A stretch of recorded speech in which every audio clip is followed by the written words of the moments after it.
Bonsoir et bienvenue aux 19h de la télévision du Burkina. Voici les titres. Le BEPC, le brevet d'études du premier cycle session 2017, a débuté ce 1er juin sur tout le territoire national. Dans votre édition, nous ferons le tour de quelques régions pour voir comment ce premier jour a été vécu par les candidats. Et puis à Diapaga, s'il y a une situation qui inquiète les populations, c'est bien le problème d'assainissement et celui de la voirie. Les ordures sont déversées pêle-mêle dans les rues et pose un réel problème de salubrité.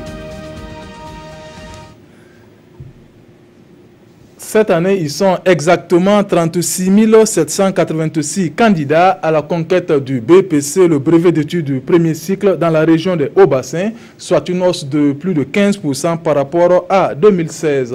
Au village est le titre de la dictée qui a donné le top départ des épreuves pour cette session. Une de nos équipes a fait le déplacement du lycée Wenzin Koulibaly de Bobo Dioulasso entre conseils prodigués par les autorités et sérénité affichée par les candidats. Reportage Hassan Gourabou, Mireille Carole Tougouma.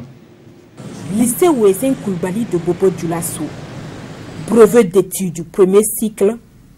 Avant l'entrée en salle, impression d'une candidate. Ce matin, je suis venue pour composer l'examen.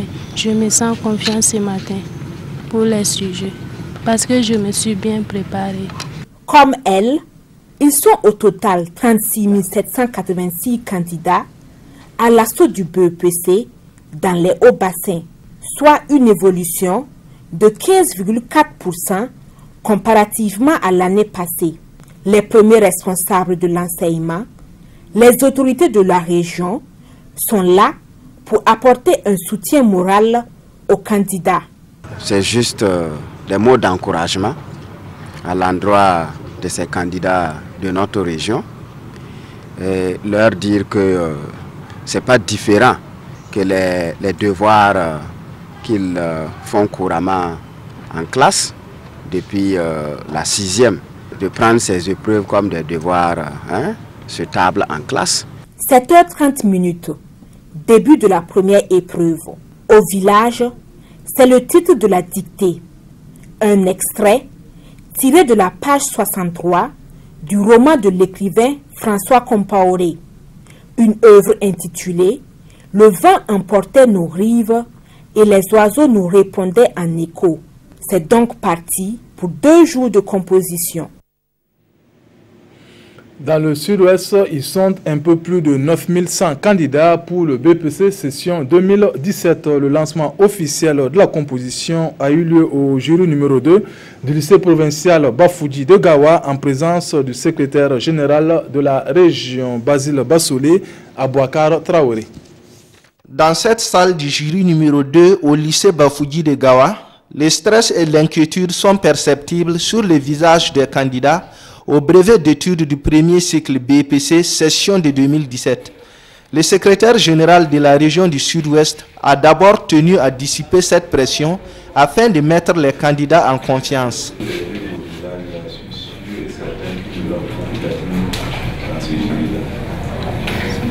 Donc nous sommes arrivés ce matin au nom du gouverneur de la région du Sud-Ouest, au nom du gouvernement, pour vous exprimer le soutien.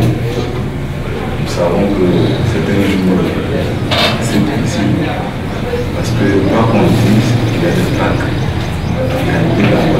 Après ces mots de soutien et d'encouragement, place au coup d'envoi de la première épreuve du BEPC 2017 avec la dictée dont le titre est au village. Environ 9150 candidats sont à la conquête cette année, soit du BEPC, soit du CAP ou du BEP dans la région du Sud-Ouest. Le premier responsable de l'enseignement post-primaire et secondaire de la région attend beaucoup d'eux. Nous savons qu'il y a quelques années, nous étions toujours entre les 3 premiers au niveau de la chose, au niveau national, dans ces examens-là. Mais nous avons connu certains reculs. Donc, mes espoirs, c'est que nous puissions quand même remonter la pente pour améliorer nos résultats, n'est-ce pas, sur le plan national. Les résultats du premier tour sont attendus pour le vendredi 9 juin prochain et les compositions du second tour sont prévues 5 jours après. C'est au lycée Diaba Lompo de Fada que les autorités de la région de l'Est ont procédé à l'ouverture de l'enveloppe marquant le début des épreuves du BEPC 2017. Dans cette partie du Burkina Faso, plus de 18 000 candidats sont en lice pour décrocher le fameux sésame. Désiré Ilboudo et Clarisse Ninkiema. Avec un regard confiant, ces candidats sont prêts pour affronter les épreuves du BEPC. On attendait vraiment ce jour. Tu ne peux pas être dans une salle d'examen et dire que tu n'as pas peur. Mais je peux dire que ce n'est pas totalement. Je suis stable et je crois que tout ira bien par la grâce de Dieu. J'étais un peu stressée, mais j'ai révisé mes leçons des SVT plus les chemins. Je ne suis pas très sûre, mais je suis sûre que je vais aller au second tour. Les autorités de la région sont venues encourager et remonter le moral des candidats. Éviter la tricherie, éviter la fraude. Ça ne mène nulle part. On veut juste se rendre compte de vos capacités. À 7h30, le coup d'envoi est donné et c'est l'épreuve de la dictée qui marque le début de cet examen. Aucun incident n'est à signaler. Cependant, l'état défectueux des routes a été un souci majeur dans le déploiement du matériel. On a eu la chance d'avoir dévancé les choses avant la pluie d'hier.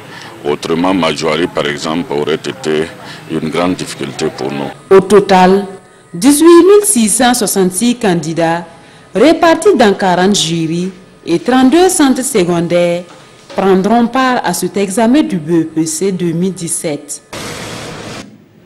Nous refermons cette page BEPC par la région du Nord où pour cette session de 2017, les candidats sont au nombre de plus de 20 000 candidats. Le top départ des épreuves a été donné à Waïguya par le secrétaire général de la région. Reportage Irénée Kaboré, Alexandre Zagré et Moussaki.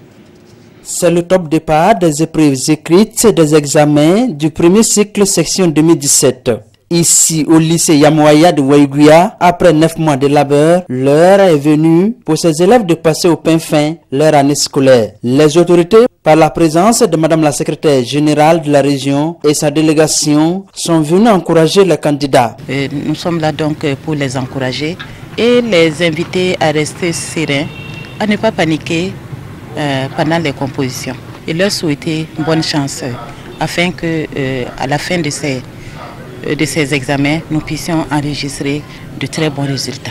Pour les candidats, la sérénité est au rendez-vous.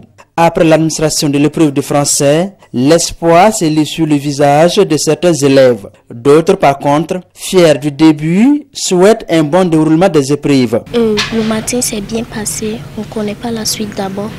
Mais c'est le moment, le français, on n'a pas encore fait SVT, mais français là ça va. Et puis le dicté, on pense aussi que SVT là aussi ça va être comme français. Je me suis donné à fond pour le remporter, pour arracher le BPC.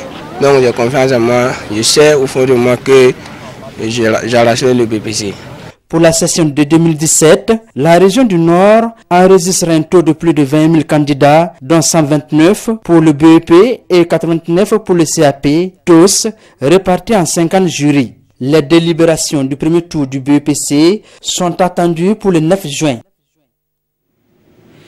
À Diapaga, la question d'assainissement et l'état de la voirie se pose avec acuité à peine la saison pluvieuse entamée que la psychose s'installe chez les populations. La raison, les ordures ménagères et autres déchets issus de fosses septiques sont déversés dans les rues. Constat d'une de nos équipes de la RTB2 Est, c'est avec Aruna Kaboré et Mahamadi Ouedrago. Diapaga, chef-lieu de la province de la Tapoa dans la région de l'Est, a du pain sur la planche en matière d'assainissement et d'hygiène. Inadéquation et insuffisance des latrines familiales. Conséquence, la quasi-totalité des voies sont impraticables et les eaux usées sont déversées dans les rues en plein centre-ville. Vraiment, c'est pas sain. Parce qu'ici, il y a le QG et pendant la pluie, on ne peut même pas s'asseoir. On est obligé de rester chez nous. On ne peut pas sortir. Les gens ne respectent pas les règles d'hygiène. Il ne manque pas de voir par-ci et là des latrines que l'on a curées et on verse les déchets devant les portes. L'accès à l'eau potable retient également l'attention des populations. La situation en eau potable, c'est encore très difficile pour nous au niveau de Diapaga parce qu'il y a très peu de forage dans les villages où il faut, ou dans les quartiers qu'il faut. Nous pouvons voir plus de 1000 personnes qui se battent pour un seul forage. Et le plus souvent, c'est un forage institutionnel. Selon le maire de la commune de Diapaga, quelques initiatives sont déjà prises en vue d'améliorer le cadre de vie des populations dans cette localité. Avec les conseils, on a déjà même délibéré. On a dit une boutique, un bac à ordures, c'est-à-dire une poubelle. Une cour, un bac à ordures. Et c'est comme ça. Et dans les secteurs là, il faut qu'ils viennent jeter et qu'il y ait des gens qui vont venir enlever. Certaines associations, le curage, on a prévu dans le budget là, autour de 7 millions je crois.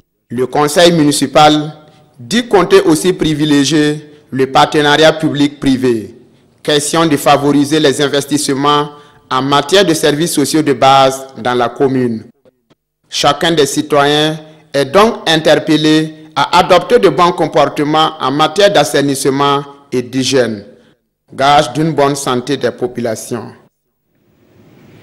Le syndicat national des commerçants du Burkina a réuni à Koudougou les membres de la section du centre-ouest. Il s'est agi d'échanger sur les contraintes qui entachent le développement de leur secteur d'activité sur fond de patriotisme et de civisme. Amadou et Ilboudo, Estelle Judith Assogba. Le syndicat national des commerçants du Burkina, Sinakombe, veut élargir son secteur d'activité à la production agricole pour contribuer à sa manière au développement du Burkina Faso. Les gens ne comprennent pas quand nous parlons de production alors que nous sommes des commerçants. C'est la chaîne de valeur. Quand un producteur produit, il a besoin de vendre. C'est un commerçant.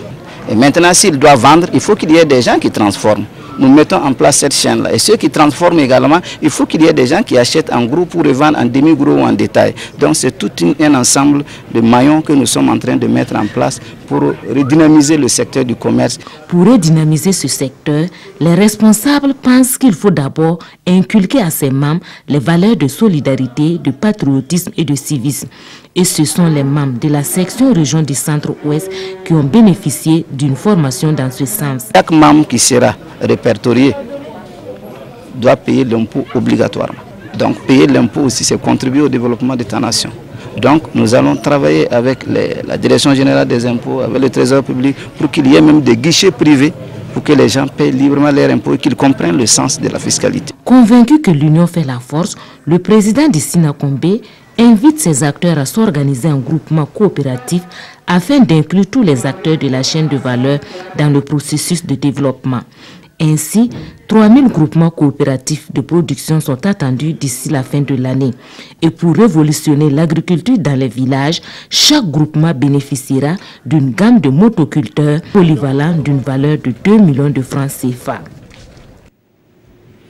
On s'arrête là pour ce soir. Merci pour votre fidélité. Nathalie Kaoré vous retrouve pour le 20h. Bonne suite de programme. Bonsoir.